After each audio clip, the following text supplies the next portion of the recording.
जी, हम living organisms की characteristics को देख रहे थे। तो सबसे पहले हमने देख लिया था हाईली ऑर्गेनाइज्ड, उसके बाद है जी कंपोज्ड ऑफ वन और मोर सेल्स।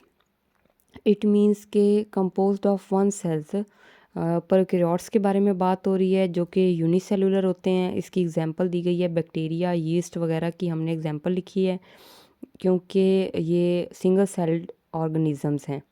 और ज़्यादा सेल्स पर मुश्तमिल जो हैं वो प्लांट्स और एनिमल्स हैं। यूकैरियोट्स इनको हम कहते हैं और ये मल्टी सेलुलर होते हैं। तो जो लिविंग ऑर्गेनिज्म है वो एक या एक से ज़्यादा सेल पर होते हैं। एक सेल वालों को हम यूनिसेलुलर कहते हैं और मोर देन वन जो होते हैं मैनी सेल्स वालों को मल्टी सेलुलर कहते हैं। थर्ड वन जो हमारे पास इनका लिविंग करेक्टर है that is the contain genetic programme.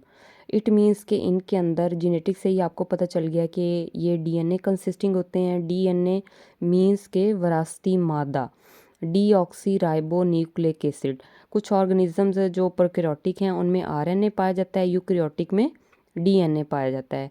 This DNA contain all genes based information. कोई भी बॉडी में मैसेज है वो एक जगह से दूसरी जगह जा रहा है जीन्स की फॉर्म में, तो वो उसका रिस्पॉन्सिबल कौन होगा? डीएनए होगा। नंबर 4 पे आ जाते हैं। Can acquire and use energy. It means के energy produce and utilise in the form of ATP.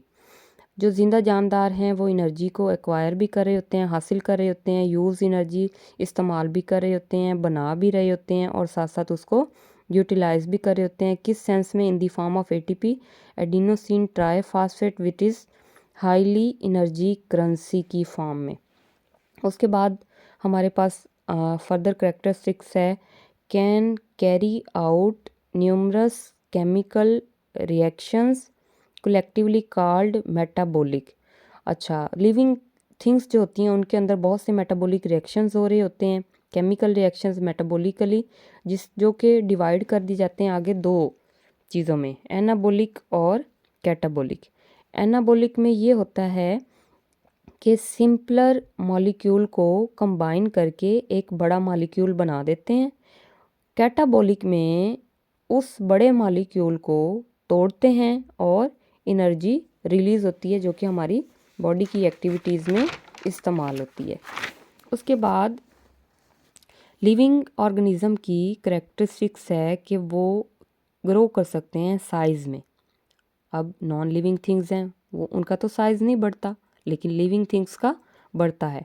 Can grow in size, ये भी लिविंग थिंग्स का करेक्टर है कि ये साइज़ में बड़ी होती हैं।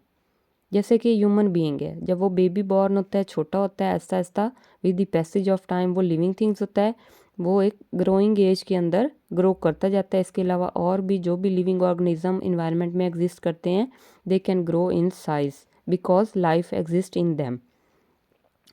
Maintain constant internal temperature of environment through homeostasis. ठीक है, बाहर के एनवायरनमेंट के टेम्परेचर को देखते हुए अपनी बॉडी के टेम्परेचर को मेंटेन रखते हैं। इस क्वालिटी को क्या कहते हैं? होम्योस्टेसिस। और ये फंक्शन किसके अंदर पाया जाता है? लिविंग ऑर्गेनिज्म के अंदर ही पाया जाता है, नॉन लिविंग के अंदर नहीं पाया जाता। इसके बाद लिविंग ऑर्गेनिज्म की एक और कैरेक्टरिस्टिक्स है produce offspring similar to themselves. ठीक है, ये ऑफ स्प्रिंग इनके पैदा होते हैं।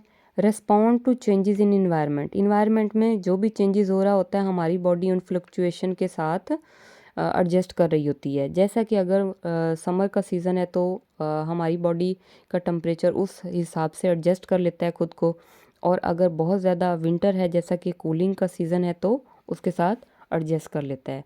तो ये कुछ करेक्टरिस्टिक्स थी जो कि हमें बताती हैं कि फ़लाँ जानदार के अंदर लाइफ एग्जिस्ट करती है और फ़लाँ के अंदर नहीं करती। तो तो इसके साथ ही आज का हमारा टॉपिक एंड होता है। तो फर्दर हम बायोलॉजी की स्पेशल फील्ड्स जो है वो कल की वीडियो के साथ शेयर करेंगे। तो एक बार हम अपने लेक्चर को समराइज़ कर लेते हैं ताकि आपके जो कॉन्सेप्ट हैं, जो जो कोई पॉइंट मिस हो गया, आप अगेन जो है उसको रिकॉल कर लेंगे। तो आज हमने पढ़ा था बायोलॉजी का इंट्रो। बायोलॉजी 2 वर्ड पर कंसिस्ट होती है, बायो और logy. That is the study of life. उसके बाद जो बायोलॉजी को स्टडी करते हैं इस फील्ड को, उसको वो कहते हैं बायोलॉजिस्ट। मॉडर्न डेफिनेशन के अकॉर्डिंग जो है लिविंग और नॉन लिविंग थिंग्स का जो रिलेशन होता है वो उसको बायोलॉजी कहते हैं। और लिविंग थिंग्स में फिर हमने पढ़ा एनिमल्स और प्लांट्स, और नॉन लिविंग में हमने पढ़ा कि वाटर। उसके बाद व्हाट इज़ लाइफ, तो लाइफ क्या है, तो कुछ ऐसी करेक्टरिस्टिक्स जो है वो साइंटिस्ट ने हमें बता दी हैं कि ये करेक्टरिस्टिक्स जिस जानदार के अंदर होंगी वो लाइफ कंटेनिंग होगा, वो लिविंग होगा, और जिसके अंदर ये नहीं होंगी वो नॉन लिविंग होगा। तो पहली हमने पढ़ी कि वो हाईली ऑर्गेनाइज्ड होने चाहिए, ठीक है। उसके बाद हमने पढ़ा कि एक या एक से ज़्यादा सेल पर मुश्तमिल होते हैं। नंबर 3 पे उनके अंदर जेनेटिक प्रोग्राम होता है। नंबर 4 में they can acquire and use energy, produce energy in the form of ATP, then they carry out chemical reactions, और उसके बाद he can grow in size में ग्रो करते हैं, और इंटरनल टेम्परेचर को मेंटेन करते हैं, ऑफ स्प्रिंग को प्रोड्यूस करते हैं, और जो इन्वायरमेंट में चेंजेस हो रही होती हैं उनको अच्छे से रेस्पॉन्ड करते हैं। तो इसके साथ ही आज का हमारा जो टॉपिक है वो एंड हुआ। कल एक नए टॉपिक के साथ आपसे मुलाकात होगी। तो होप सो व्यूअर्स आपको ये वीडियो पसंद आई होगी। तो इस तरह की और वीडियोस देखने के लिए, इंफॉर्मेटिंग वीडियोस को देखने के लिए रिगार्डिंग बायो और बॉटनी, तो आप मेरे चैनल को लाइक करें, सब्सक्राइब करें, और मज़ीद इंफॉर्मेटिव वीडियोस देखें। अल्लाह हाफिज़।